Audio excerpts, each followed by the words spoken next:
I said share my screen.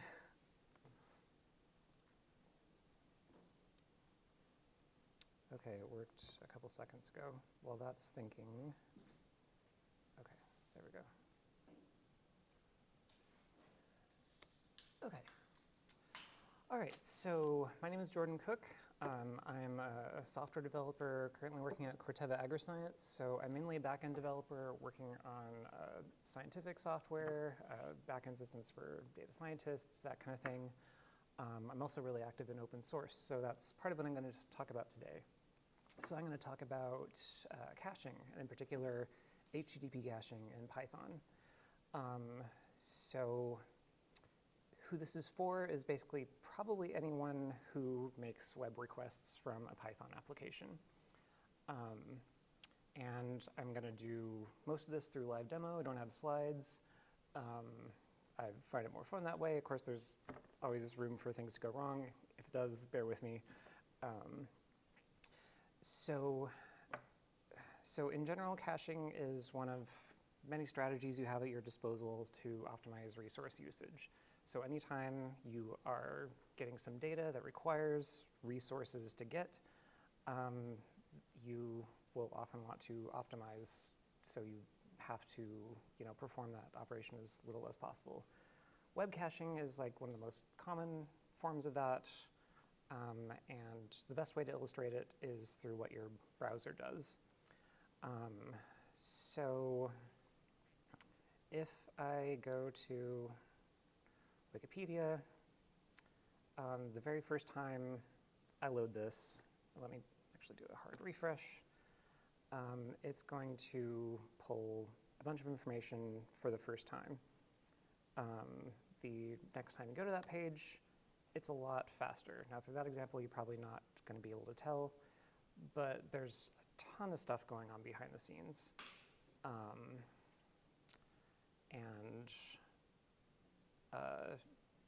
When you're writing a Python application, there are ways to make use of some of those same strategies to make things go faster. So I am going to present some of this through a Jupyter Notebook. That's just a convenient way to combine some notes and some code. So let's see, is that a size you can all see okay? Okay. So let's give a really basic example. Say we're going to fetch information for the Python enhancement proposals, or the PEPs. Not a particularly slow or expensive request, but still, let's say we're going to do it a whole bunch, and we don't want to fetch them more than necessary. The kind of easiest possible approach you might reach for is in the functools module in the standard library. You have a handy LRU cache function. So all that does is decorator, you slap it on a function, and it basically remembers all the function calls for that function. And after you do a given function call with the same parameters once, it saves the response or saves the results in memory, so it doesn't have to recompute it. The kind of toy example would be like computing Fibonacci numbers recursively, which, as we all know, is not what you get paid for doing as a software engineer. So we're going to do a little bit more detailed examples with this. But let's say, okay, so here's the basic thing you're doing, just kind of using the request library to fetch a web page.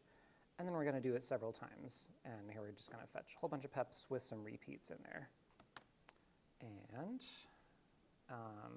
the LRU cache will give us some basic info. It'll tell us, okay, we got 4 cache hits, 8 cache misses, and that corresponds to kind of the number of repeats we had in there. So that's kind of the most simple possible approach you can do to caching. But we got a lot of limitations you can probably tell right away. So first of all, only exists in memory. Next time you start a new interpreter or start the application up again, all that information's gone. Next, only works for static resources. It's not going to work for any dynamically loaded resources. There's no way to specify if and when to refresh cache pages. In the case of PEPs, formalized ones aren't going to change very often, but for most web pages, there's all kinds of rules for how and when and how frequently they change and how frequently you need to refresh your cache.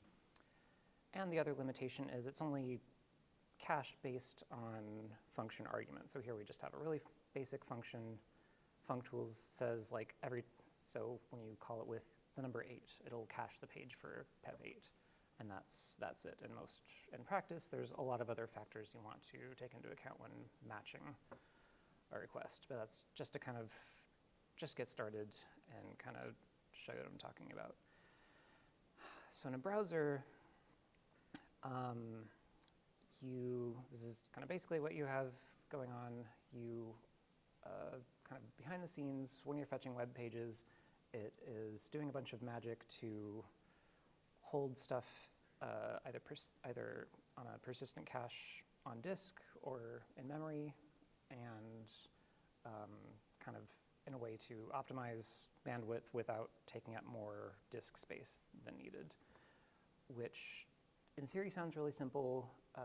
In practice, there's a lot more going on. There's a whole bunch of layers. There's like a dedicated cache for images. There's a preload cache. There's a separate cache for HTTP2. And then in between your machine and the server, you'll have a bunch of other potential caches called edge caches or CDNs. So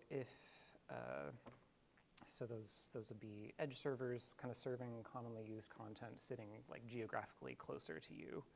And that all happens transparently without your knowledge. But you can tell what's going on in a console. Wait, this is probably too small to read. But if you were to kind of like look at all the requests going through when loading a web page, you would see some coming from a CDN like Fastly or something like that, especially common for like common JavaScript packages.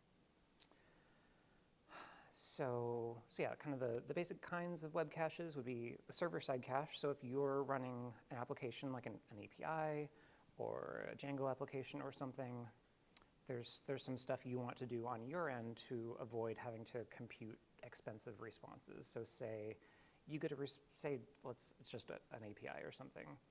A common pattern would be a database cache. Say you have like some kind of complicated queries that might take, hundreds of milliseconds to multiple seconds to compute. You might have a cache in between your API and the database for kind of common queries. So run the query once, save it in another cache backend. Next time, within a certain time span, when it asks for that same query, it'll give you the cache results. So that's what it looks like on the server side. There's also public caches, also called proxy caches or CDNs. If you do web development, you're probably pretty familiar with those.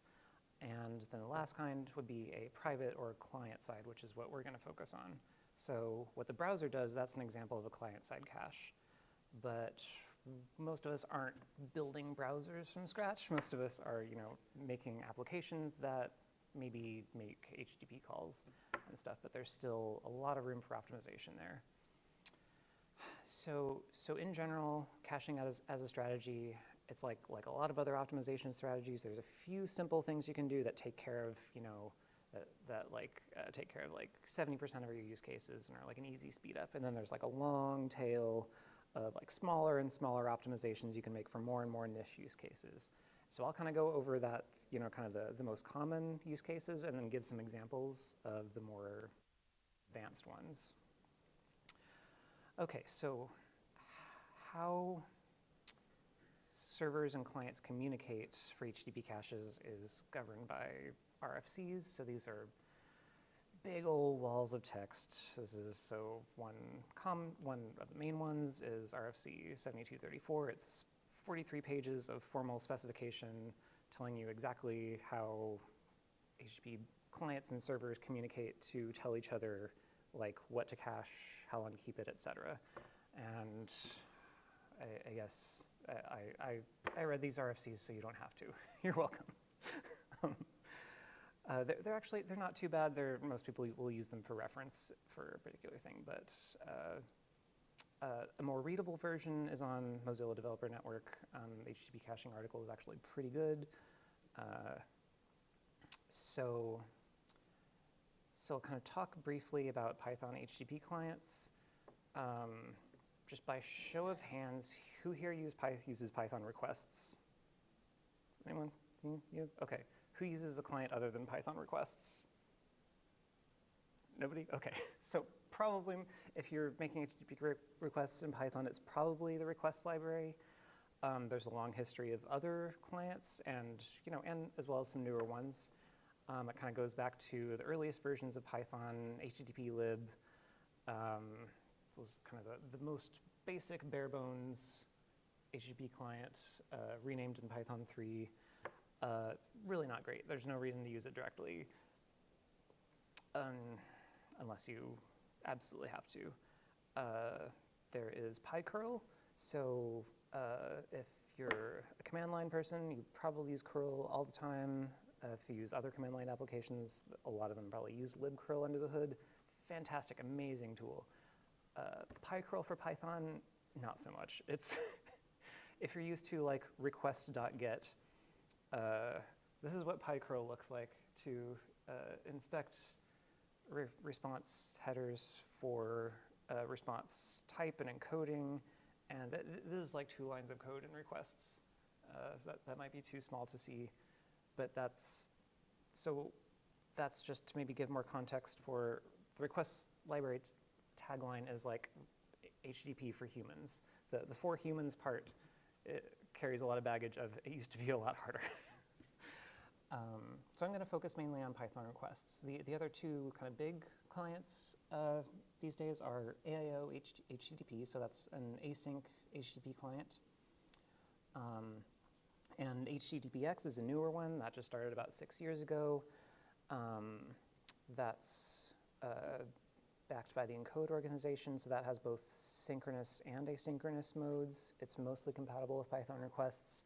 One of the downsides is not quite as mature, and especially the ecosystem for like plugins and extensions and stuff isn't as robust. So that's one to keep an eye on for the future, but I'm still going to focus on Python requests because that's by far the most popular. So I am maintainer of a library called Request Cache, which guess what it does? It caches requests for the request library. So how it works in usage is it basically gives you a drop-in replacement for request.session. Now, if you're familiar with like the static functions like request.get and such, quick introduction to sessions. Long story short, everyone should probably be using sessions if you can. They give you a lot of benefits under the hood like connection pooling, cookie storage, all kinds of things. In most cases, like using session objects abstracts away a lot of stuff away that you didn't know you needed. Also lets you set default headers and things like that. So anyway, for some reason in the request doc, this drives me crazy. It's buried under the advanced section. It's not. It should be on the front page. Anyway, that's my small gripe. But sessions are great. Request cache provides a replacement for that. So basically, if you're already doing something like this, session.get, you just replace it with this request cache.cache session object. So what this URL is here, so HTTP bin is kind of a testing utility. It's made by the author of requests for testing HTTP clients. Has just a whole bunch of endpoints for different kinds of requests and responses you might want to test. This delay endpoint, as you might expect, just kind of adds an arbitrary delay in a number of seconds. So I'm just going to run that. So that's, oh no. Oh, that's because I didn't import that. So one of the reasons that might initially motivate you to want to add caching is you're dealing with a site that's like slow or rate limited or something. Yeah, speed and rate limits are kind of the 2 main things that will convince you to finally look into caching. So this would be just kind of simulating a slow site that takes 2 seconds to run. So what this shows you here is so the first time it runs, it takes, the 2 seconds you would expect. This is running 100 different requests.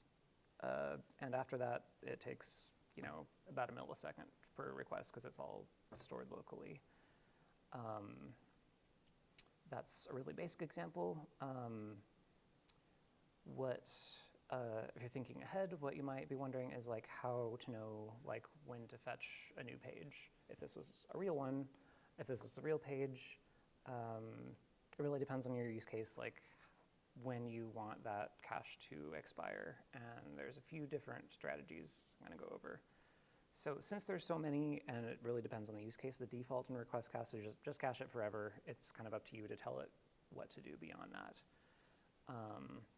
So that can be fine in some cases, like say web scraping for like a kind of one-time thing. You don't care too much about getting the freshest result. You just want to save stuff and never have to worry about it again. Other strategies are just kind of give it a blanket number of seconds to keep stuff in the cache for, or minutes or hours or whatever. Or if you want to kind of follow what a browser does, you can use cache control headers. And here that's basically just a keyword argument. So here's an example of kind of say, expire after 60 seconds. It means makes a request. Within that 60 seconds, it'll use stuff in the cache. After that, it'll consider it expired and go fetch a new one. You can pass a time delta instead if you want for longer expiration. You can explicitly tell it to never expire. And some other settings for like kind of more advanced usage, and this is something I use occasionally, is using glob patterns for individual URLs.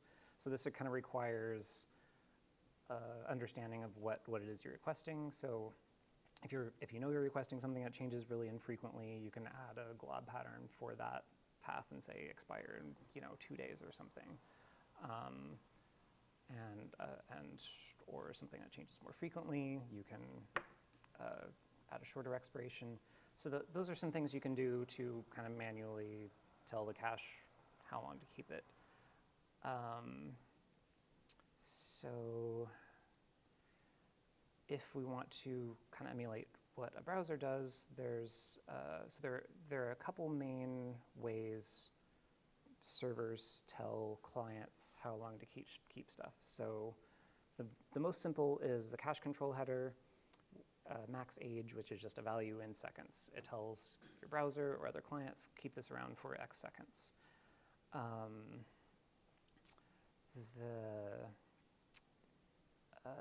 So there are, and then another common approach would be validation headers.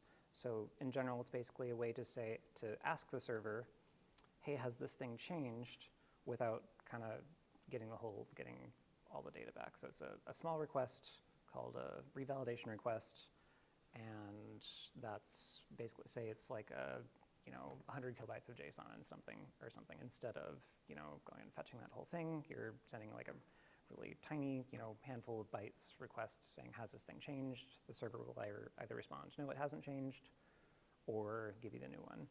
And those the two ways to go about that are e-tags and last modified.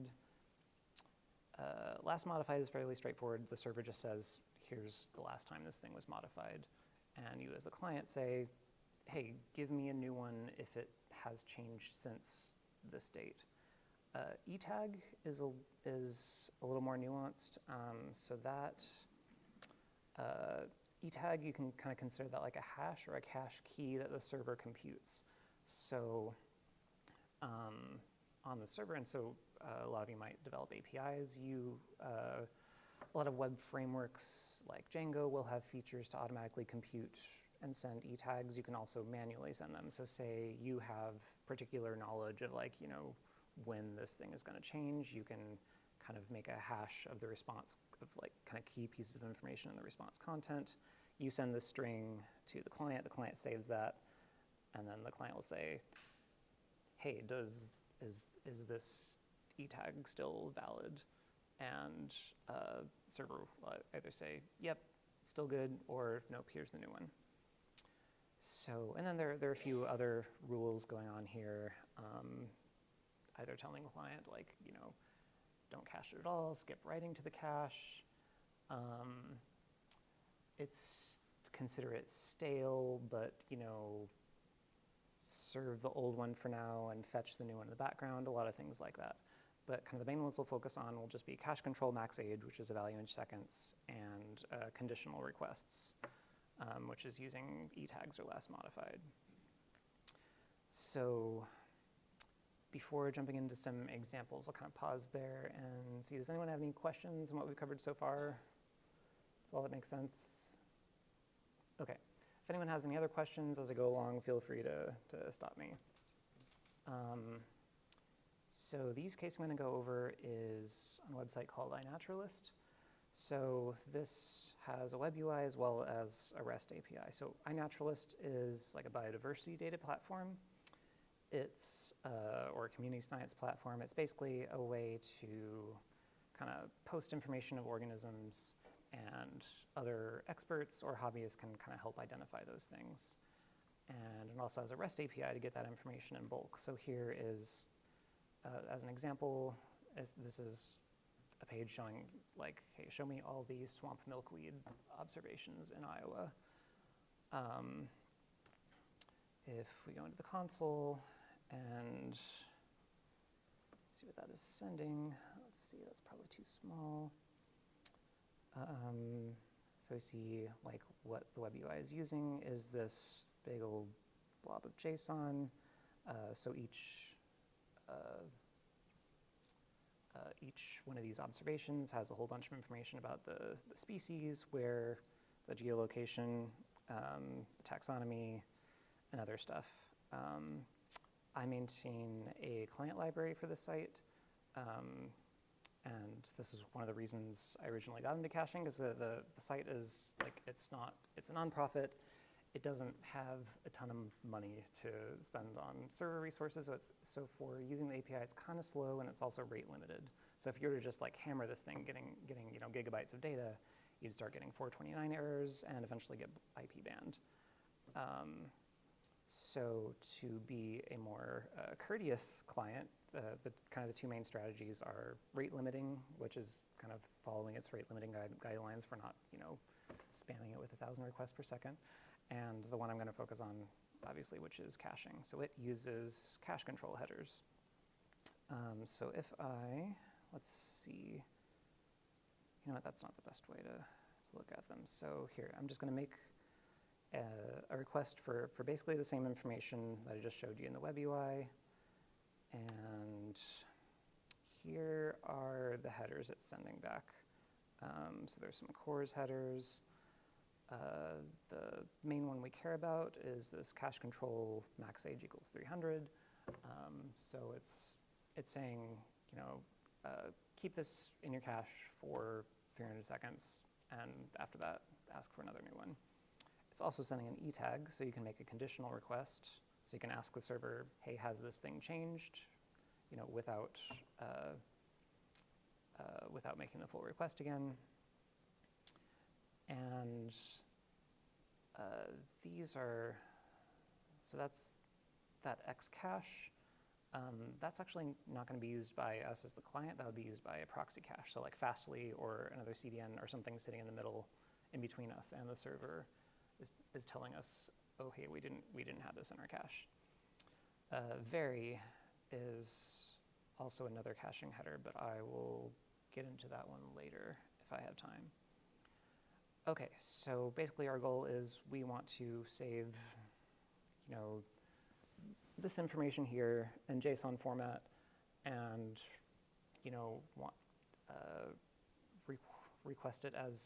request the original as infrequently as possible without serving stale data. So the thing you're balancing is saving bandwidth and also not serving stale data. So you could cache stuff forever. The downside is obviously it would get stale at a certain point. You could cache, with no caching at all. You're always getting the freshest data, but you're wasting bandwidth. So finding the balance between those two is kind of usually where some of the work takes. I'm just going to uncomment this to show you what the actual response looks like. If it will. So it's quite a bit of JSON. It's all biodiversity metadata. Most of it's taxonomy related. Some of it's geospatial. Has kind of all the information about swamp milkweed, everything that you as a field biologist would want to know, or other places to look that up. Okay, I'm going to collapse that. Okay, so now, all right, yeah, so that's the same JSON.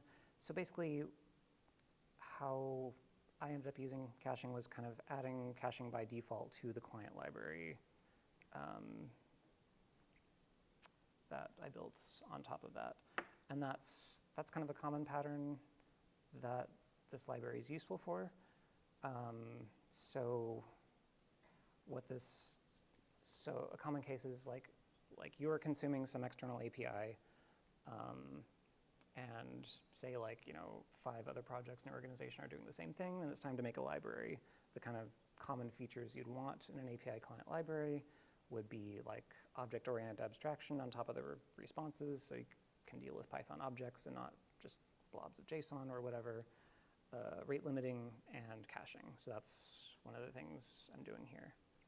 So it's pretty much just following those cache control headers, and of course with settings to override that if you want to. Next, I will go into another example, which is the GitHub API. So this is one. So has anyone here ever worked with the GitHub API? You have? Okay. So probably one of the first things you ran into was that it's rate limited. If you make too many requests, it will tell you, especially if you're not logged in, it'll give you a 429 error, which means you're rate limited. Sometimes it has extra metadata telling you how long to wait or something like that. So the good news is it supports conditional requests. So again, that's using like an e tag or the last modified, and that's a way to ask the server, has this thing changed yet or not? And that actually doesn't count towards the rate limit, which makes this a really good use case for caching. So we can cache stuff, we can keep asking the server if something has changed without kind of going over our rate limit. So I'm just going to use the GitHub API here to get the info for the GitHub repo for request cache. And we can take a look at what headers it's sending. Okay, so it's sending cache control max age 60. Those others, like prefixed with S, those are for public proxies or CDNs. We don't have to care about that. The max age is the main thing we're caring about here. It gives us an e tag and last modified. So we have 2 different methods to check if something new is available. It has vary headers, which again, I'll get to that in a minute. And then, yeah, the rest is not as relevant to stuff like encoding, but not caching. So here's the JSON we get back from the GitHub API, and so that's going to be now stored in our cache.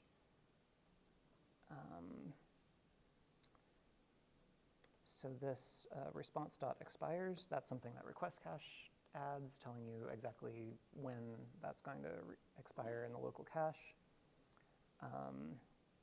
It should be, I would expect that to be, yeah, so that should be 60 seconds for now. So,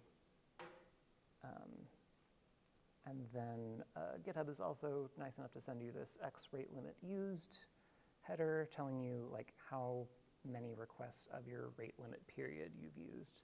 So that's what you can use to kind of tell if you need to wait or try again if you start getting rate limit exceeded errors. Okay, so now we're just kind of manually override that to say that that's expired, and then we're going to fetch it again and see what it says. So that response has some other metadata available on it, one called from cache, just to tell you did it come from the cache or not, and another called revalidated, telling you if it made a revalidation request or a conditional request. And both of those are true. So what it did was saw that there was something in the cache, it was expired, then it went to ask the server with a conditional request, hey, is this thing still valid, or is there a new one available? The server said no, that's still valid, and then it reset the expiration. So you can also see our rate limit has not increased because all we used was a conditional request, and it should do the same thing if I do that again. Whoa, 32. Wasn't expecting that. That's new. What is that? Do I have something else? I wonder if I have something else running that's using my key. I don't know why I did that. I'll find out later. Okay, so I talked earlier about API clients. If you're using the GitHub API, there already is a handy API client for it called PyGitHub. It is pretty handy. It provides a lot of abstraction, like an object-oriented interface. So instead of, so it has like a GitHub client object that you make your request from that returns objects of JSON. We can still add caching to this, but it's a little trickier since we're not the ones making the request now. It's now another library. So here's where there's a few different strategies for how to get another library to do caching. So best case scenario, if it's something that already uses requests and it's using a session, you can use that request cache session and just kind of just plop it in there and make it use that. In the case of PyGitHub, it's pretty well buried under lots of layers of abstraction. So there's another tool we have at our disposal, which is kind of transparent caching mode, otherwise known as monkey patching. So this install cache function, this is basically kind of patching the global namespace, replacing calls to request.session with the cache session. So this is more of a compromise. This isn't like the first thing I'd reach for. This is more for like either a last resort if you can't find another way to like make something use caching, or for just kind of quickly testing something out. The reason I don't love it is because patching stuff in the global namespace, it's not thread safe. You can patch stuff in one thread and unpatch it, and if you're doing stuff simultaneously in another thread, it has no knowledge of what that first thread is doing. It's also, if someone else is reading your code, it makes it harder to follow because it just kind of applies to everything. So that's what I would consider it a last resort, but it's very handy for cases like this where the actual requests being made are like buried deep in some other library that you don't control. So let's see. I'm not going to go over the full example here, but yeah, it's actually pretty simple. So this is just running install cache. It's adding a couple basic URL patterns. It's saying only cache stuff from github.com. That value of 6 minutes or 360 seconds, that's just for if there are any cases that aren't covered by the headers that the GitHub server is sending. And here's kind of an example of using PyGitHub. You initialize that GitHub object. You call that getUser function, and somewhere deep within the library, it's making the actual requests, which are now patched out. So that's an example of patching, but in general, I'd always recommend using the session object instead. Okay, so any questions over that stuff yet so far? Nothing? Okay, so the next topic I'll go over is request matching. So the problem is, like, for a given request, how do we find a matching response from the cache? And remember, in our very first example, we just had like the simplest possible, throw an LRU cache on it, which uses kind of this PEP number, and that's all it's using for matching a single number. In most cases, you have a lot more things you want to match on. So HTTP caches will have something called a cache key, which will basically be a hash of key pieces of information about the request that says, like, when any of these pieces of information change, then consider the cache item invalid. Or conversely, like, when all of these pieces of information match, then you have a match in the cache. So the basic pieces of information will be the HTTP method, whether we're doing a get or a post or a put, the URL itself and the request parameters, the post body. So that one can be a little bit tricky. So that's kind of an opt-in feature for specific scenarios. So the post method is meant for creating records in a remote database.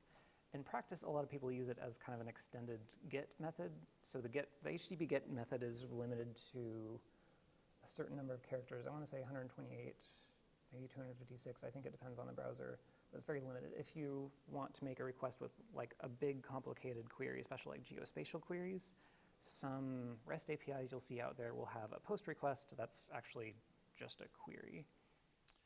So that's why if the request body contains a query, that's something that changes the response. So that's something we want to match on.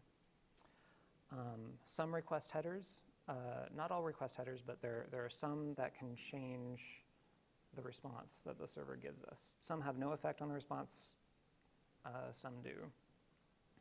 And SSL. If you're doing verify equals false to disable SSL verification, generally shouldn't do in practice. The server can return a different response in that case. So those are the things that request cache takes into account by default. You can also make a custom request matcher if you have a weird edge case, and I have seen them. But here I'm just going to show you an example. So here's the URL, again using HTTP bin, just kind of the basic get endpoint with a couple of request parameters. And so you can see I'm kind of making two requests and then printing out the cache key. So you can see they're the same.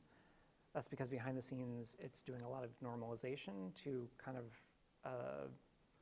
normalize or convert pieces of information that aren't relevant or don't result in a different response. So if we break these down, so :443, so HTTPS is already on port 443, so we're going to get the same response.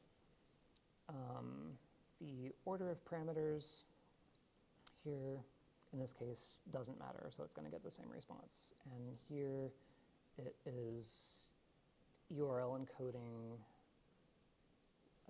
that space character, which it's going to get URL encoded anyway.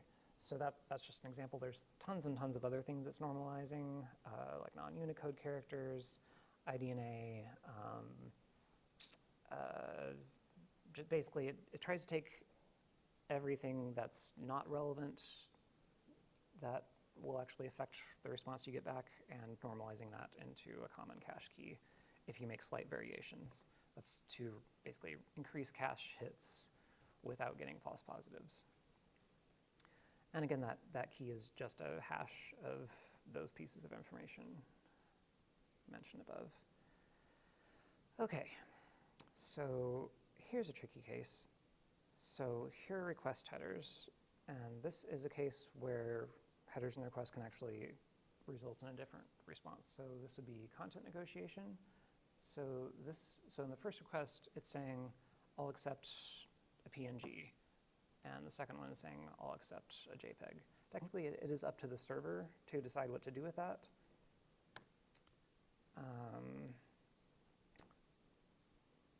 But in this case, so in this case, the server is saying, like, I don't give JPEGs, I only do PNG. So in that case, it's actually the same cache key. In other cases, you can do content negotiation to, like, basically say what formats you request, and that's, some engineers would consider that kind of a more old-fashioned method of doing it. If you're designing a new API, usually what you do is have different endpoints for different formats. So this, like images, that's something optimized for browsers. As if you're building an API, you might have, like, say, you can return data in like JSON or CSV or something. The best way to do that is with either different API endpoints or request parameters or something. You can also do it through content negotiation with request headers. You can make the client say, you know, I'm going to accept application/JSON. That gets a little bit fuzzier because all the rules for how those headers are followed are more, they're more suggestions than rules. So that's why request parameters or separate endpoints are better. Let's see, and then I'm just going to display this that content just to show that the test image was indeed the same image. Okay, so on the subject of content negotiation, that's where that vary header comes in. So vary is a server's way of saying, here are which specific request headers are relevant, because it varies a lot. Because there are a whole bunch of headers you can send to the server. Some are just informational, some are for your own logging and auditing purposes, and some will actually affect the response content. Like the most common ones would be language and content format. So I showed you earlier, let me go back to that GitHub example. So what the GitHub server is saying here is saying these request headers are relevant for response content. So if you pass accept, which is format, accept encoding, format encoding, gave me accept again, X requested with, I actually don't know what that one is. All those X headers are non-standard ones.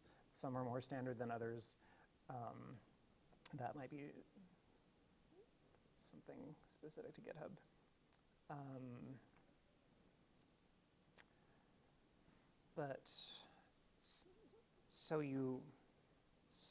So in order that a client doesn't have to guess, a server can tell you using the vary header which ones are relevant. So if I go to Reddit, if I go to the Python subreddit and try to fetch that with requests, I can tell it I want to accept encoding deflate and nothing else, or accept encoding gzip and nothing else. And let's just see what that does. Okay, so that first request, you can see, got a different cache key from those other two. And let's actually also look at what those headers were, because I don't remember off the top of my head.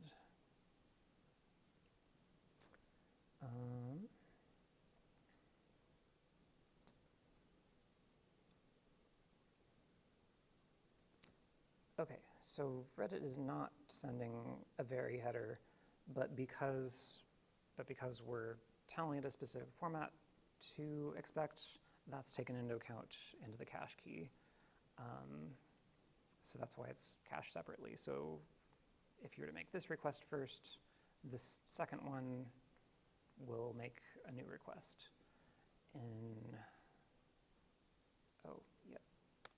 Let's see. And okay, so here we're gonna basically hash the response content. Well, just to show you what that actually looks like. I expect that's going to be HTML. Yeah, so we're getting back HTML. But it's going to return something different, so we don't have to like compare those line by line. We're just going to hash them to kind of quickly see if they're different, and all three of those requests are different. But usually best practice would be for the server to tell you explicitly, like, you know, which ones of those headers it actually considers relevant.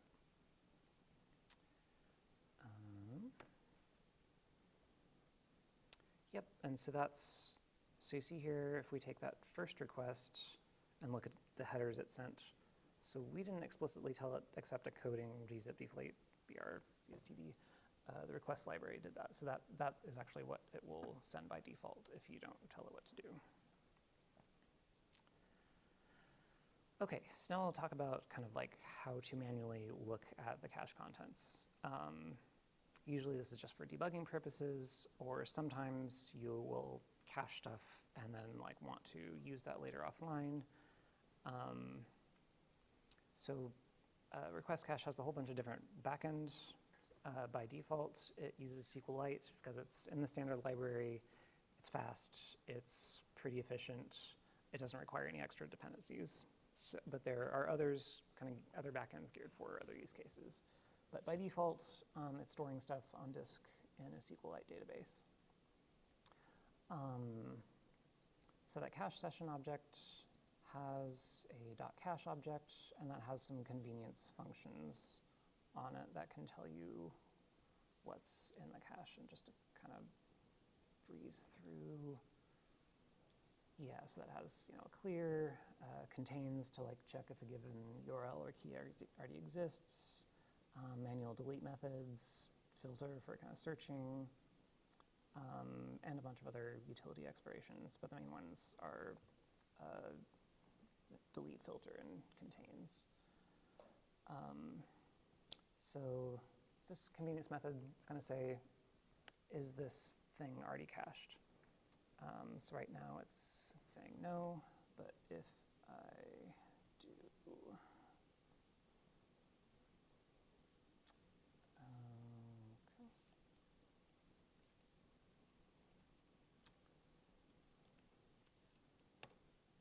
No, it is in the cache.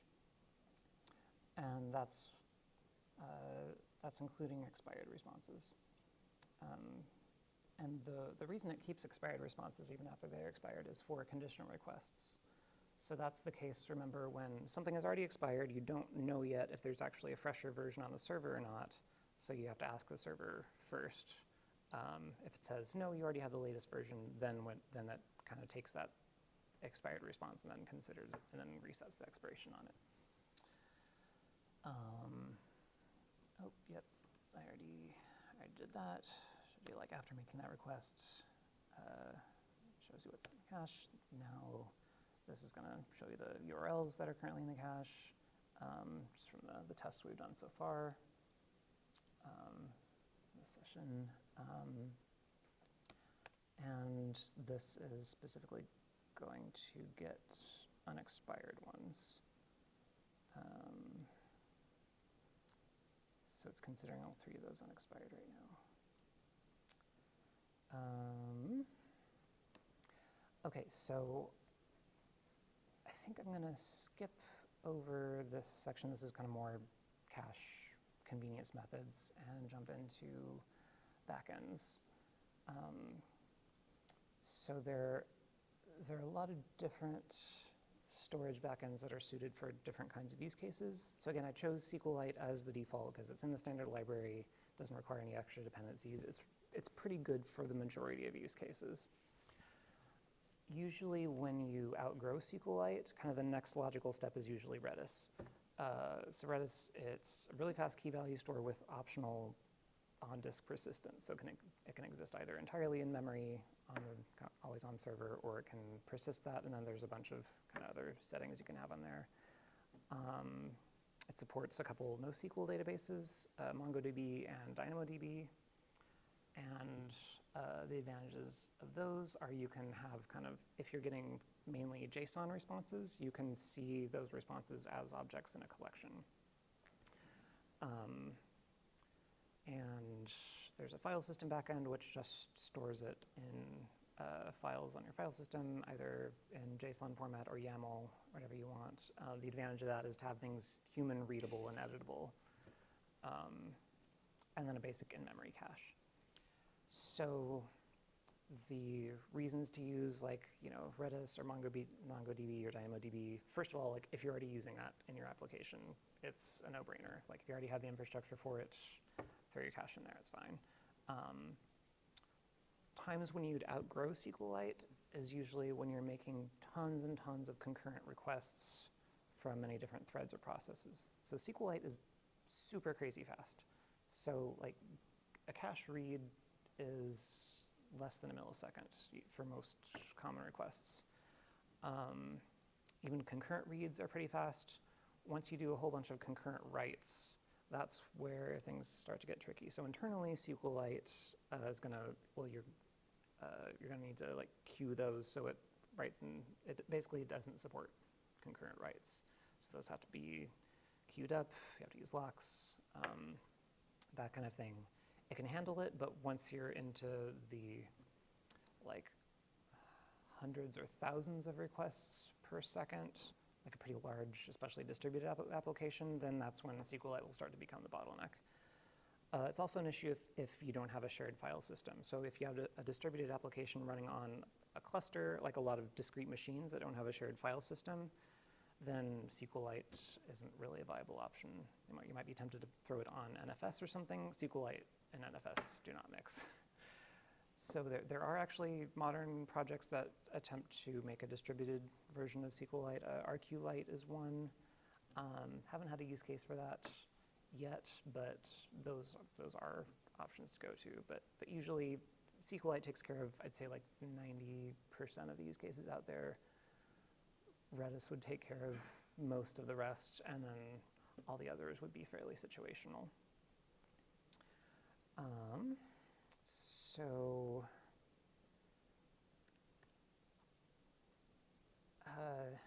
So a quick example with MongoDB, you just need to give it a few more pieces of information. You just need to tell it where the server is, what collection to use, and if you have a database explorer, here's an example screenshot using the MongoDB extension and VS Code.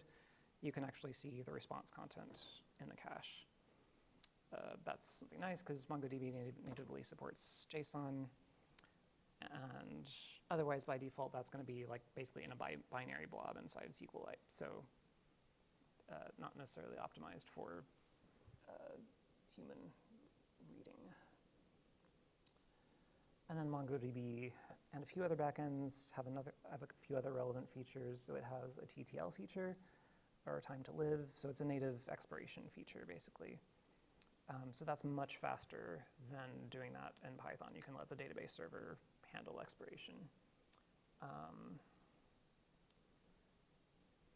The downside is it applies to an entire collection, not like individual responses. Redis, on the other hand, has TTL on a per key basis. That means like each individual response can, you can set a different expiration on those, which is what you'd end up with if you were using cache control headers. You're letting the server decide what the expiration is. Okay. Okay, and some notes on debugging. I'm going to skip over that.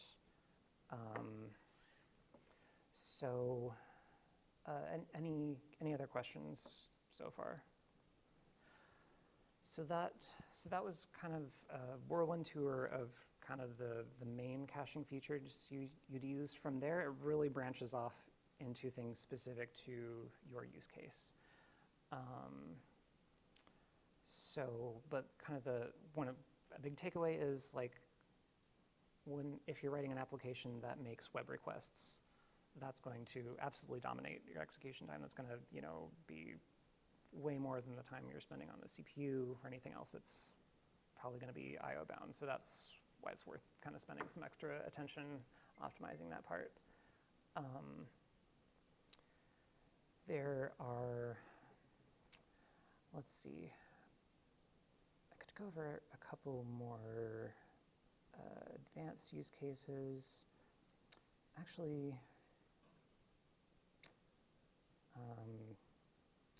so I mentioned one of the nice things about the request library. It has a really nice ecosystem of other extensions and plugins. Request Cache is one of those, but there's a whole bunch of other libraries built on requests, and I made this to be able to interact with most of the most popular versions of those libraries. So one nice feature in Python, its object-oriented feature set includes cooperative inheritance or mix-ins. So if you've used And that's something that varies a lot by languages. A lot of other languages don't support multiple inheritance or cooperative inheritance. In Python, it's a little bit unique in that you can have a mix-in class that's basically not a complete class on its own, but provides functionality you can add to other classes. So here it provides this cache mix-in for that purpose. And this is an example of like, okay, if you have this and some other library also provides a mix-in, you can add that on top of request session, and now you have the combined features of all three of those, as long as they're written in a way that they're meant to be cooperative. And I can show you briefly what that looks like in the source code. Actually, let me go over to my editor. So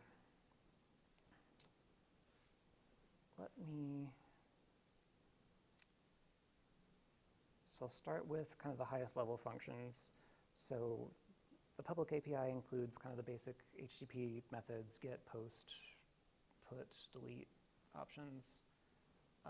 Under the hood, there's a few lower level methods. There's a request method, so that's like, you know, give it a request method string and all these other parameters. And then lower level than that, internal to requests, it has the send method, and that takes something called a prepared request, which is that's kind of the final result after the request library is done, applying cookies, default headers, any other session settings, normalizing request parameters into URL, all that stuff. And here I kind of summarized like kind of all the different functions it passes through. And this is actually going to be easier to view in the docs. I'm going to go to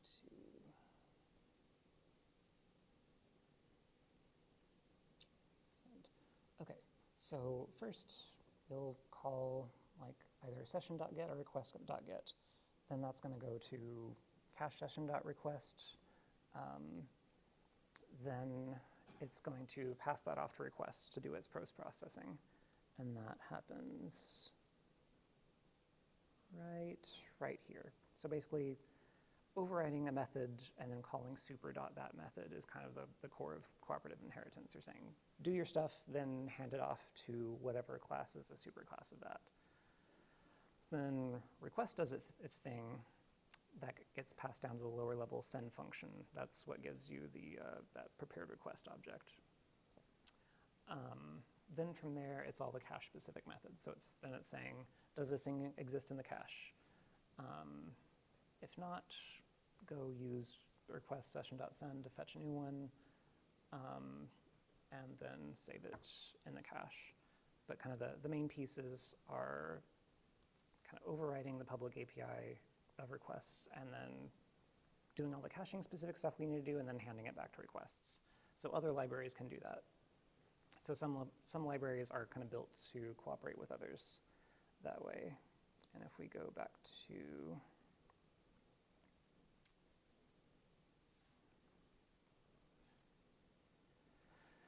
okay, so one example is request HTML. So that's a library that has some kind of basic HTML parsing features. I'll just grab a drink of water here.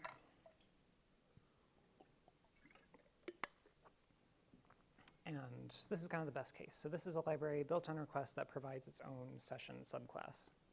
In this case, HTML session. So we can just throw the cache mix in there, and then we get this class that has the features of both. And you can kind of see an example here. You just use it as like a regular session.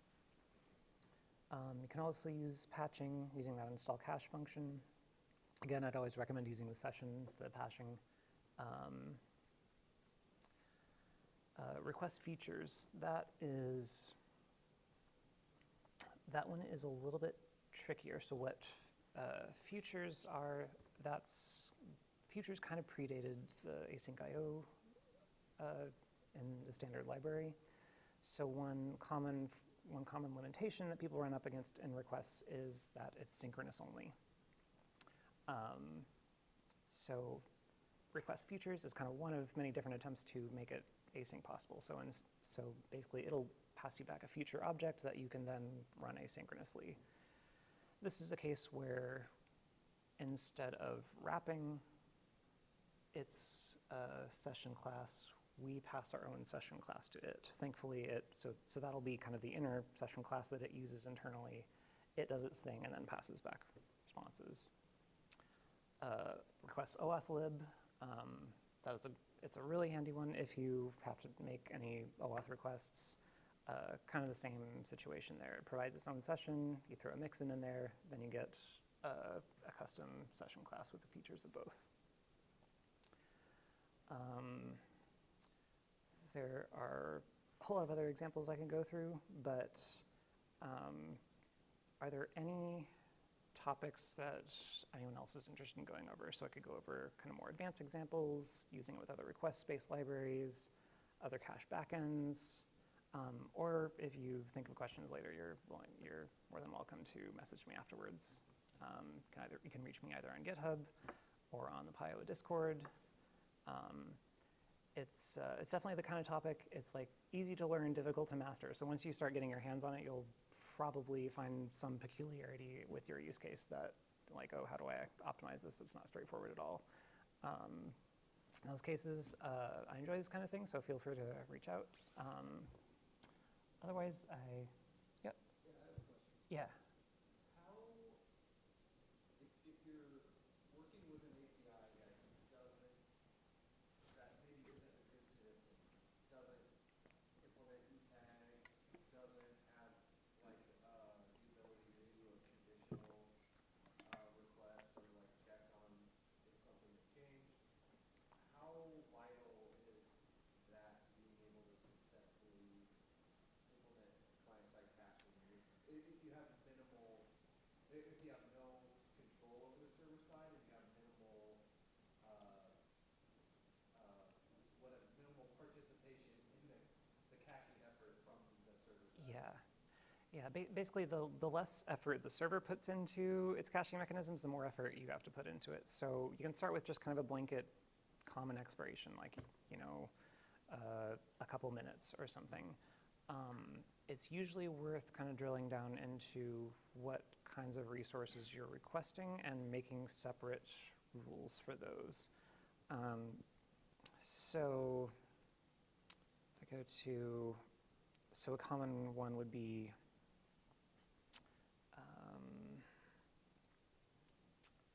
like static content. So a lot of sites will have like a slash static, and that's where they'll have all their images. That you can like put a really long expiration on, or just say don't expire at all. You might notice things that like are constantly updating that you don't want to set that you don't want to cache at all. But yes, it's usually worth like just kind of spending a few minutes looking at the kind of top level paths you're requesting to get a sense for how frequently they change. Kind of the biggest one is just like identifying any base URL with static content. That'd be my main tip. Do you have any kind of APIs in mind, or? Not in particular necessarily. Just most of the APIs I deal with, I don't have any control Yeah. over. So, and I don't. A lot of them I also use like some kind of SDK or something. So Yeah. I'm a little bit removed from the direct API calls. Mm-hmm. Yeah. So if you're using an SDK or like a API client library or something, then that's where you have your options of like, you can kind of dig into its source code, see if it's internally using a request.session object and replace that with cache session. Otherwise, you can use that install cache function to kind of globally patch that out with all the caveats that go along with that. Does that answer your question? Yeah. Okay. Anything else? Yes. I was curious about your project, how you started with the request cache or cache request. Yeah. I was looking on GitHub and it seems like it's pretty popular. Like that's really cool. You've done a lot of contributions to it. Like, how did that come about? What was your experience starting that project and maintaining it over That's a very good and very broad question. So it's actually pretty old. I think it started in like, I think it was like 2013, 2016. So someone else started it. I wasn't the original author, but like what happens to many open source libraries, maintainer got too busy to maintain it. It kind of languished for a while. It was just, it was a very basic, I guess I call it aggressive caching. Caching didn't implement any of the kind of RFC, handling request headers. It was just like, save stuff in a pickle and serve it up later. How I got into this is how I got into most other things I end up maintaining, is because I asked too many questions, and then people are like, hey, why don't you maintain this thing? So what's number one? If you don't want to become a maintainer, don't ask too many questions. But no, it filled a need I had. It was like, okay, this seems to be like the best option out there. There are other caching libraries. There's one for aiohttp that I maintain. There's another one called Cache Control that's older. I think that just implements a caching algorithm from another HTTP library. It's more of like the policy implementation rather than a full cache system. And then a few others that I think I actually listed a bunch in the docs here. Yeah, under related projects, I kind of added links to all the other kind of caching related libraries in case like this doesn't suit your use case. But in general, yeah, so I first came across it because it suited a need I had. I was working with a slow and rate limited API. And this seemed like the best option. It wasn't maintained. Asked too many questions, I became the maintainer. Since then, it's been, I guess, a lot of work, but also pretty rewarding. I'd say, yeah, it's grown in popularity a lot since I added like kind of all the formal HTTP caching features. Probably the best parts about it are like working on something interesting that solves a problem I have, helping other people solve problems they have. The worst part is probably users who are just like really demanding, or like, I'm getting paid for this at my day job and I'm demanding your free volunteer labor to do my work for me. That's the worst part probably. You kind of have to develop a thick skin for, there are trolls out there. Kind of just learn to ignore them. But I've learned a lot from it. I learned a lot from like I mentioned, there's a very long tail of like increasingly niche use cases. I've probably spent, over the last couple years, I've probably spent the majority of my time kind of like for smaller and smaller optimizations for those more niche use cases. But it's been good. I think having a lot of different eyes on a project like that makes it a lot better. You also have to be careful because like some people just want to throw every feature under the sun into your library, and you have to take into account like the long-term maintenance cost of things. Like there's some, I can't remember the law, but there's some law of computer science of like every computer's software application grows in complexity until it could read email. And I feel like I have to draw the line at reading email. Kind of thing. Do you have any other like questions about like open source in general, or? Well, I'm just curious, like, what do you think is important? Like, what is one or two important things that success? Like, I know you have really good docs. Like, is that just, Yeah. and that's probably table stakes, like, Yeah. stuff and things like that. Sure. So I'm interested in getting like more talented developers looking at it, reading the code and the docs. So basically, the more smart people I have looking at it, noticing my mistakes, the better for everyone. I do a lot of technical documentation at work, so I did put a lot of effort into the docs. There's a lot of examples. I tried to balance between like having like a kind of like really simple quick start introduction, copy paste these few things, then into kind of here are the kind of basic things you'd want to know next, and then kind of trailing off into more and more advanced use cases. So it's hard to balance that sometimes because you don't want to bombard someone with a wall of text. If I see that, like if I'm browsing libraries, I can bounce off of that pretty hard. Or if there's no docs, that's the worst. So yeah, having decent documentation, lots of examples. I have just a whole bunch of example scripts and with kind of different use cases. So usually if you're Googling for Python request cache plus common use case, I'd like it to end up here or in GitHub or something like that. Another thing was kind of carefully taking feedback from other developers who kind of have different ways of approaching things. So I've kind of learned a lot about, I've actually gotten feedback from like some of the core Python core contributors, people who worked on CDNs like Fastly, and just other people with like more advanced use cases. So the advanced use cases have both been the most painful and the most educational, because they've kind of showed me like all the different ways caching can go wrong, or kind of pushing the limits of performance, like either in Python or in the storage backends. And so I do get tons of feature requests and stuff. The things I tend to prioritize are, I can't do everything all at once, but things that more people are likely to benefit from, or things that otherwise kind of make the library better for multiple people. Sometimes there's people with like one incredibly specific use case that affects like maybe one person in the world, and sometimes I'll still work on those, but those go toward the bottom of my list. And I've learned a lot about had to learn a lot about the Python ecosystem in general, and because this has dependencies of its own. So a big part of this that they probably wouldn't think of as serialization. So taking all kinds of different response content and efficiently storing that in all these different backends. There's a lot that happens in between theirs, and in between that, a lot of ways for it to go wrong, and a lot of ways to optimize both the CPU memory and disk usage of all those things.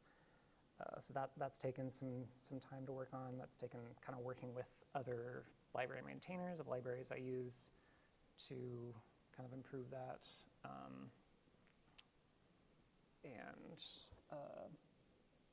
Yeah, I'd say those are kind of roughly my top priorities when building this. Does that answer your question? Or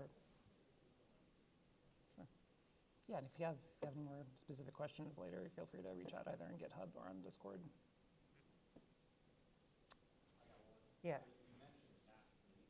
What's the most interesting to you project that's using the library? Ooh, that's a good question. So one thing I didn't originally build it for, but I found it interesting for, is offline usage. So especially for people with intermittent internet access. So there's a lot of stuff you take for granted when you have an always-on internet connection, and if you were to unplug it, watching all the things that break are interesting. So I've had some people saying like, hey, I have an intermittent internet connection, or just like sometimes I'm out in the field somewhere with poor reception, or one way or another, I go without internet. So I want to be able to use this as a persistent cache, and only use it offline. So that's been interesting. Use cases for CI/CD, like reproducible like unit tests that behave like integration tests, like stuff that's supposed to hit like an external service, but I want to use like ship some cache data with this, so I don't have to run all these requests for all my tests. Another fun one was a speedrunning high score website. So the speedrunning community, if you're familiar, it's gamers who like focus on a specific game and try to complete it as quickly as possible based on certain completion criteria. And there's at least one high score board out there using this on the back end to scrape different external sources and stuff. Yeah, those are the ones off the top of my head. And then there's a lot of like indirect use cases. So like like API client libraries using this for interesting use cases, like the biodiversity data stuff. Like that's one of my hobbies. So that's something I'm interested in. Sometimes I get like really interesting messages from someone in some niche biology field I've never heard of before. Like someone who's like studying, it was like frequency analysis of bat calls in Cambodia, and like using a biodiversity data source to get these like audio files and like helping them solve their problem. Like stuff in the educational and science sectors are like really interesting, especially. But